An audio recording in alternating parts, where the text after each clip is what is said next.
I think like the interesting part here is, especially if you are in a country or a region where basically the local currency has high inflation, and basically the saving yields in local banks or local financial sectors aren't kind of gaining more than the inflation of the local currency. This is basically an access, permissionless access to global USD nominated savings account, and that's like very cool thing actually. And of course, like one of the interesting features is that you can redirect the interest rate to another address. So that creates a lot of fascinating functionality. Yeah, so this is very interesting, like how the A token kind of adoption is growing. So we see more and more A token deposits, and because essentially you can store A tokens wherever you want. So it can be in your address. You can use a multi-signature wallet where you're storing. And one of the providers, Gnosis Safe, is actually doing that. They're providing multi-signature wallets and kind of like a safe self-custody for assets. And what's interesting there is that we see all the time growing amount of A tokens, and this is interesting because it shows also kind of like how institutionals are seeing the potential here as well. Yeah, and of course, like one of the nice things that we have in our protocol is so-called flash loans that I touched upon briefly. So flash loans basically means that you can borrow from the protocol as much as there is value there. So let's say if you have total locked value of 400 million, it means that you could actually take that 400 million out of the protocol for just one transaction, and basically do all kinds of things in terms of DeFi composability. So you could, for example, borrow. You could borrow one asset from the Aave protocol as a flash loan, and basically use it to buy another asset in let's say Uniswap, and sell it in Kyber and return the borrowed asset, and basically you are keeping the profit. So you're doing arbitrage. Or you can do basically what DeFi Saver is doing. So they're using flash loans as a way to close CDPs without you returning your DAI into the system. So that's a very nice way of kind of like avoiding liquidation if you need to return a loan or you don't have that DAI available, and you do it all with single transaction. And flash loans are becoming quite popular.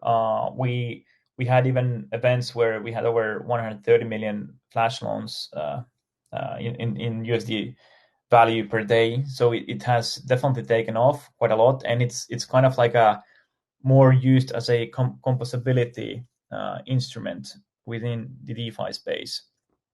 And I think like this is a good example of how the flash loans are used in terms of composability, and also the network effects in DeFi in general. So I was brainstorming a bit with Mariano Conti from MakerDAO about flash loans and using them to close MakerDAO vaults. And basically we figured out that actually you could use, since you can't natively swap your vault from one to another collateral, so you need to close your CDP and vault actually these days. You close your vault and you return by returning the DAI, taking the collateral and selling it in the market, and then kind of like using that new asset that you buy from the market, using that as a collateral, and then printing the DAI again.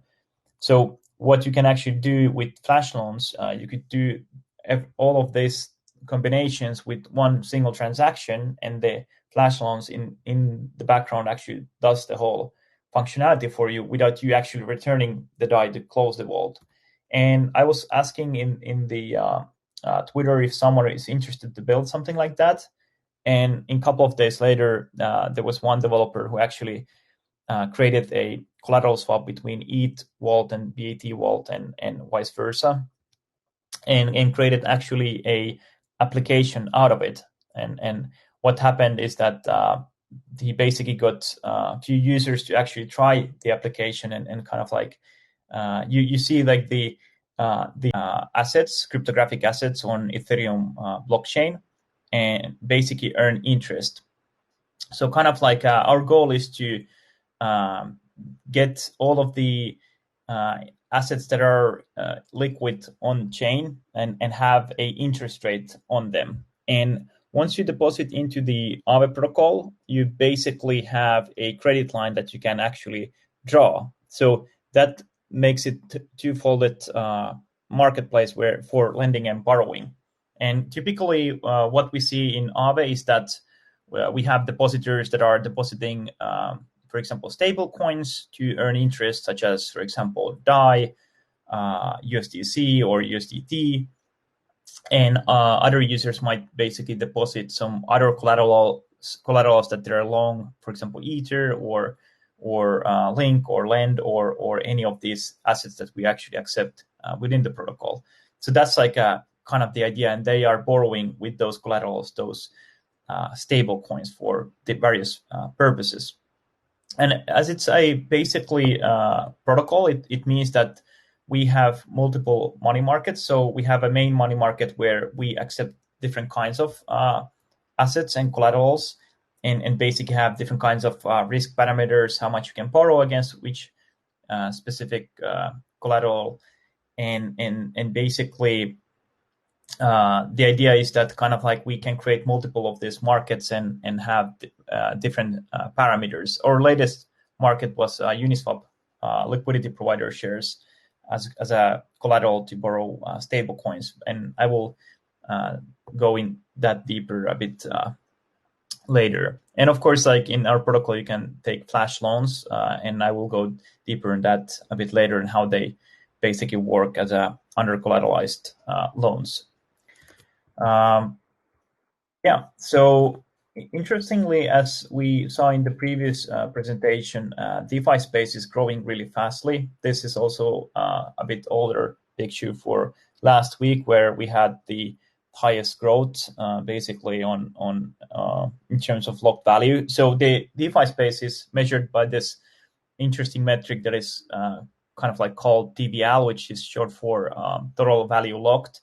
And that basically represents the amount that there is value locked within the protocol smart contracts. And we see protocols getting quite big, for example, Maker, Aave, Compound, and they store a lot of value inside of them. And the growth has been very exponential for the past months. And Aave basically started January in this year. And what is happening is that quite a lot of most of the stuff that is happening in the Aave ecosystem is related to DeFi, but there is a bunch of things that are actually not DeFi related, but are leveraging DeFi some way. And this is an interesting experiment called Aave Gotchi. So basically what it does, it basically has NFT collectibles that you can actually get from a portal, and basically those collectibles will be unlocked based on the interest you're earning on Aave with the A tokens. So there's like a lot of interesting stuff happening in our ecosystem. So I definitely recommend to follow us and kind of like keep on track like what's going on. And sometimes there's like so many things coming up that we are even not always aware of. Yeah, so we're Aave, and basically this is our team, most of us, and we're called as the Avengers. And if you have any questions, you can basically come to your Telegram with this QR link and ask more additional stuff. And basically that's pretty much it. I think I will a couple of questions if there are. Pretty much some. If there is any question, people, you guys, if you're listening me, if you have got any questions that you would want Stani to answer, request you to kindly answer that, and he'll be happy to help you with them.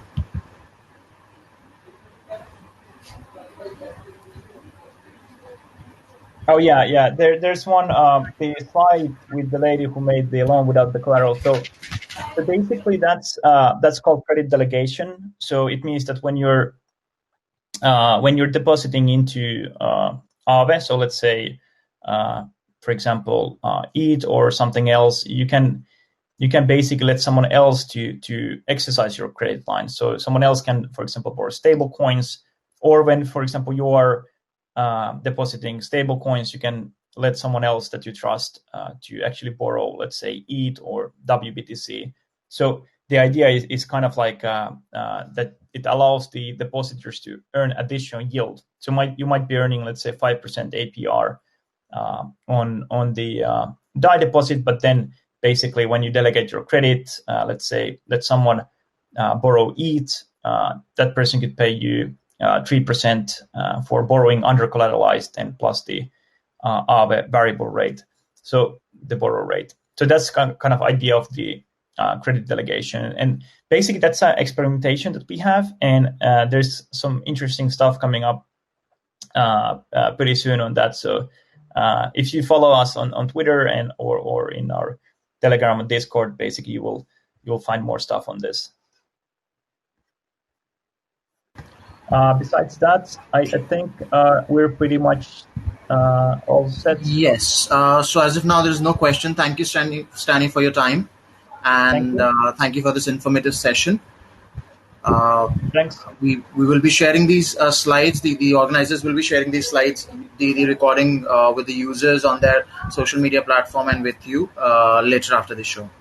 Thank you, guys. Thank you for your patience, and I'm really sorry for the technical glitches that Stani had to go on and off in between. So I'm really sorry for that. Yeah, I'm sorry about that, everyone. But yeah, I hope you enjoyed and have a nice rest of the conference, and it should be pretty good lineup and so forth.